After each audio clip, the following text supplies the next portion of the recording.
So why am I showing you this ayah? When Allah says that the ones who believed and did good deeds, these are in conjunction. These are together. The wow is saying that you have to believe and you have to do good deeds.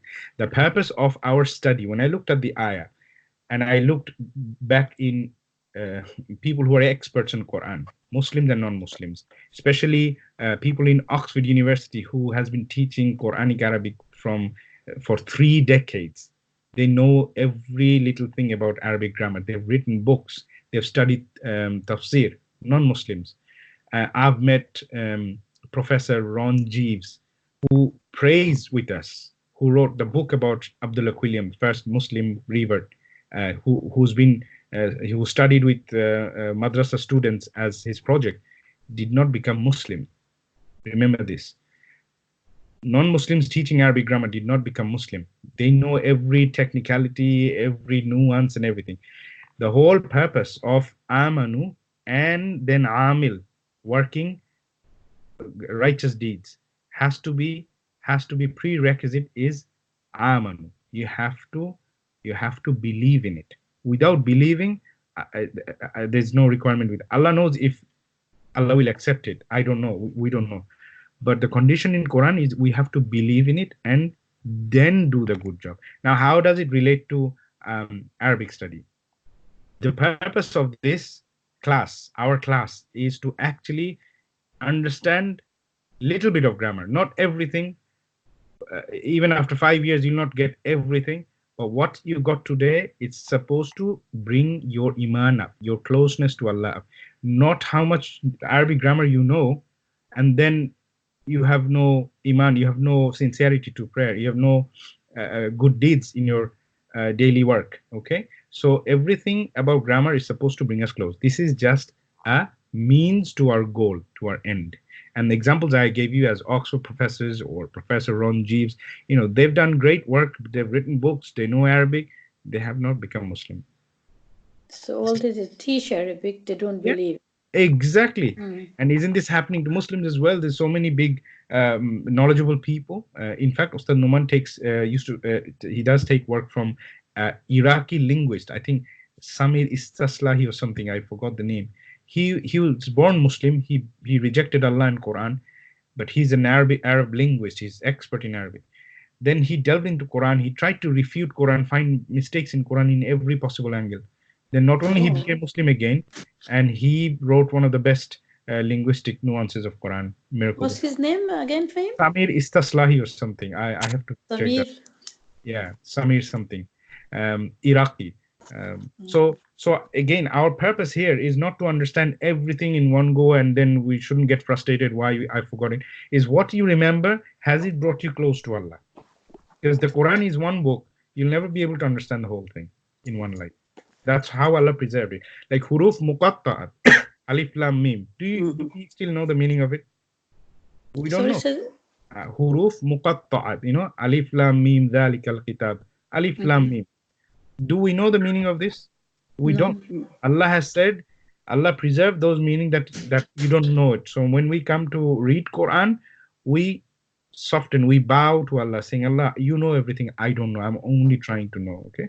So Arabic is just a means to make us humble, make us more pious, make us more high in iman. Okay.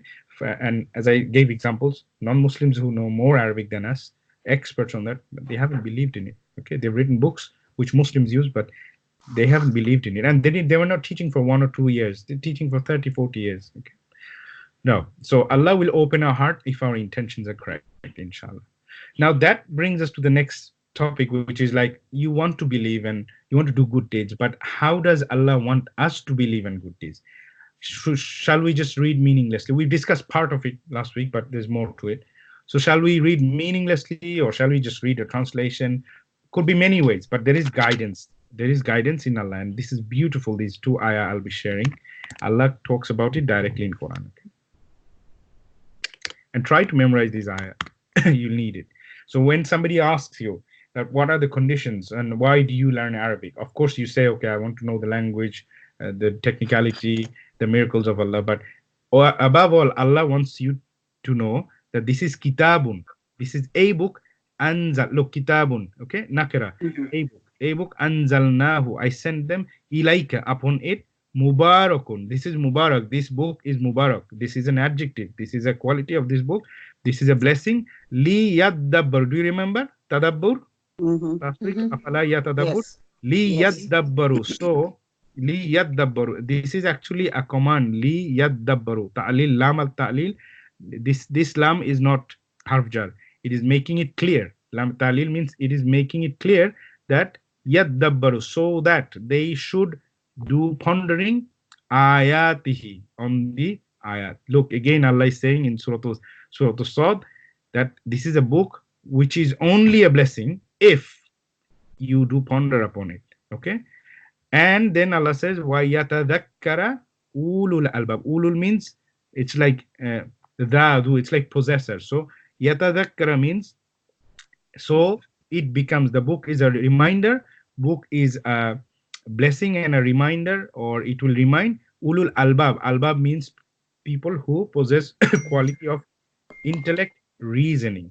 Okay, so this book again is a blessing for those who will do, number one, pondering, and it will be a reminder for people who wants to reason, who wants to think why we're created, why there is happiness, why there is sadness, why there is death, why there is life, why there is storms, why there is nice weather, why there is good food, bad food, calamities of life, goodness of life. You have to constantly reason, then you will get this book as a mubarak. Consequently, the next ayah, similar ayah, in Surah Al-An'am, Hada Kitabun. Look again. Hada Kitabun. This is the book we sent. Mubarakun. Allah is repeating. Mubarakun. Fattabi'u. So, fattabi'u. So you follow. Ittaba'a. It comes from. So you follow it. So once you do dubur, you contemplate it. So you want to do, first you want to believe. So how does Allah want you to believe? Allah wants you to believe by doing contemplation on the ayah, and you reason with it, like, why did Allah say this, why didn't Allah say this, how come this is that, and you reason, you study. Then after that you come to this point that, okay, I am convinced. Then Allah says fattabi'u, you follow it. Okay, and ittaqu, you fear Allah, or you protect yourself from sins, la'allakum turhamun, so that you get the blessing of Allah, which will come as a guidance to you. When you get the blessing of Allah, get the guidance to you. Again, you believe in Allah and you do good deeds. But how?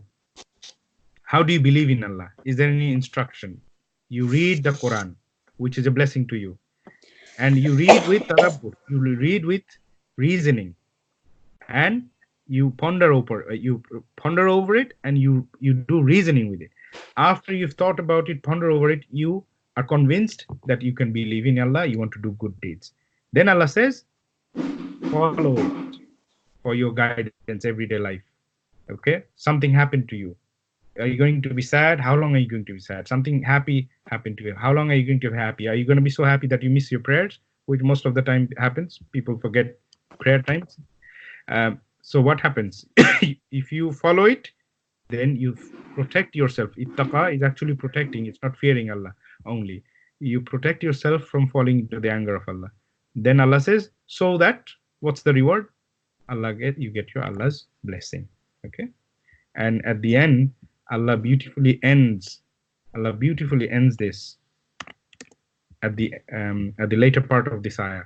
Lahum, for them, jannatun tajri min tahtiha al-anhar, dhalikal fawzul kabir.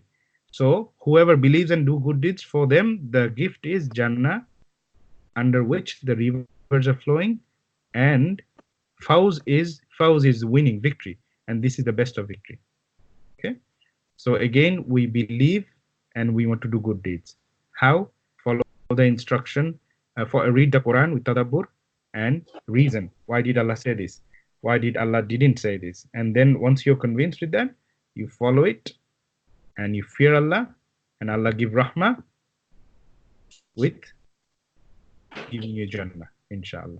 Okay?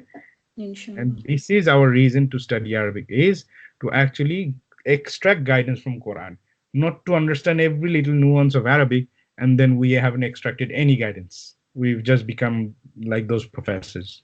Yeah. So this is very important for us to know, because you may question after 5 years, fine, we studied so much, but we see people studied more than us. They don't believe in Allah. And Allah has made it clear. You have to reason. You have to reason deeply within yourself. Then you decide you want to follow or not. Allah gave you the option not to follow Allah. Allah is not killing all those non-Muslims.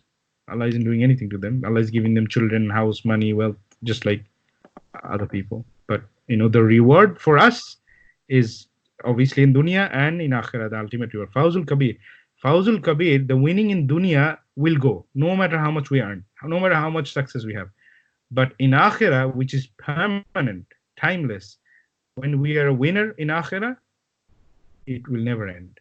So that's why Allah didn't say the fawz in dunya. Allah didn't say specifically in dunya, but Jannah can only be in akhirah. So Jannat. So it's directly about akhirah. So the winning Jannah is the real fawz. Okay, winning anything in the dunya, obviously it's needed, but it's not the permanent one. Okay. Any questions on that?